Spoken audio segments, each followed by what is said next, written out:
Hello friends, Rajdeep Sneha ব্লগে তোমাদেরকে অনেক অনেক স্বাগত। ফ্রেন্ডস, তোমাদের সাথে আরও একটি ভিডিও নিয়ে এসেছি, আমাদের হাইলাকান্দি জিওটাগ্রুপ প্রোগ্রামের ভিডিও। আর এই ভিডিওটা আমি করে নিয়েছি 23 মার্চ রবিবার।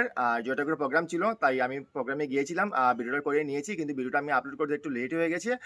যেহেতু লেট হয়ে গেছে, আজকে আমি ভিডিওটা আপলোড করব। তারপর ফ্রেন্ডস ফাইনালি আমি চলে এসেছি আমাদের হাইলাকান্দি আশ্রম রোড ভৈরব বাড়িতে। আর এখানে আসার পর দেখি গাইস মানে কি বলবো তোমাদেরকে, এত দর্শকরা এখানে চলে এসেছে ভৈরব বাড়িতে প্রোগ্রাম দেখতে জয় ঠাকুরের। আর এদিকে দেখো গাইস মানে বাইরের দিকে জায়গা হচ্ছিল না, আরও দর্শকরা চলে এসেছে এখানে ভৈরব বাড়িতে প্রোগ্রাম দেখতে জয় ঠাকুরের। আর এদিকে গাইস দেখো মানে আরও দর্শকরা এখানে দাঁড়িয়ে দাঁড়িয়ে প্রোগ্রাম দেখছিল জয় ঠাকুরের। আর এদিকে দেখো গাইস জয় ঠাকুর যে গেটটা বানিয়ে নিয়েছে মানে এত সুন্দর করে কি বলবো তোমাদেরকে গাইস, মানে ফুল দিয়ে অনেক সুন্দর করে সাজানো হয়েছে গেটটা। আর এখানে লেখাই ছিল জয় ঠাকুর। তারপর চলো গাইস এখন আমি ভিতরে চলে যাব আর ভিতরে গিয়ে একটু প্রোগ্রাম দেখবো। তারপর গাইস আমি এখন ভিতরে চলে এসেছি প্রোগ্রাম দেখতে। আর এখানে আসার পর দেখি গাইস মানে এত দর্শকরা মানে এখানে বসে বসে প্রোগ্রাম দেখছিল, আর অনেক দর্শকরা এখানে দাঁড়িয়ে দাঁড়িয়ে প্রোগ্রাম দেখছে জয় ঠাকুরে। তারপর দেখো গাইস ডাইন দিকে দেখো, একবার তোমাদেরকে দেখাবো, এখানে অনেক দর্শকরা এখানেই রয়েছে, মানে জায়গা হচ্ছিল না ভৈরব বাড়ির ভিতরে। তারপর দেখো গাইস বাম দিকেও অনেক দর্শকরা এখানে সবাই দাঁড়িয়ে দাঁড়িয়ে এখানে জয় ঠাকুরে প্রোগ্রাম দেখছিল। আর এখানে আমিও মানে দেখছিলাম এখানে জয় ঠাকুরের প্রোগ্রাম।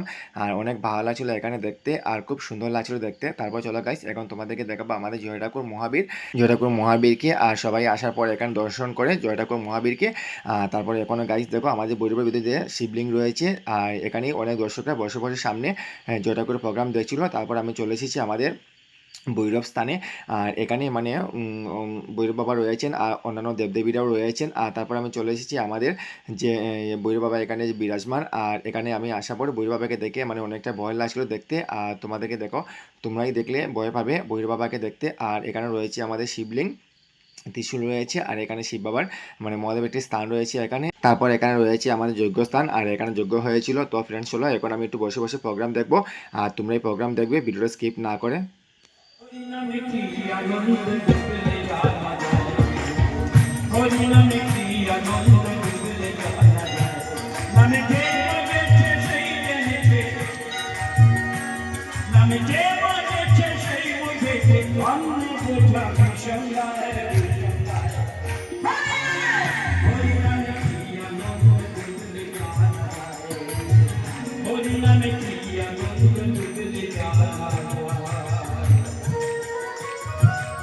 তারপর ফ্রেন্ডস ফাইনালি আমাদের প্রোগ্রাম দেখা শেষ ভৈরব বাবার স্থানে। তাহলে চলো ফ্রেন্ডস আমাদের এই ব্লগটা আমরা এখানে শেষ করব। আর যদি আমাদের এই ব্লগটা তোমাদের কাছে ভালো লেগে থাকে তাহলে অবশ্যই আমাদের চ্যানেলটা সাবস্ক্রাইব করে আমাদের পাশে থাকবে। তাহলে চলো সবাইকে টাটা বাই বাই।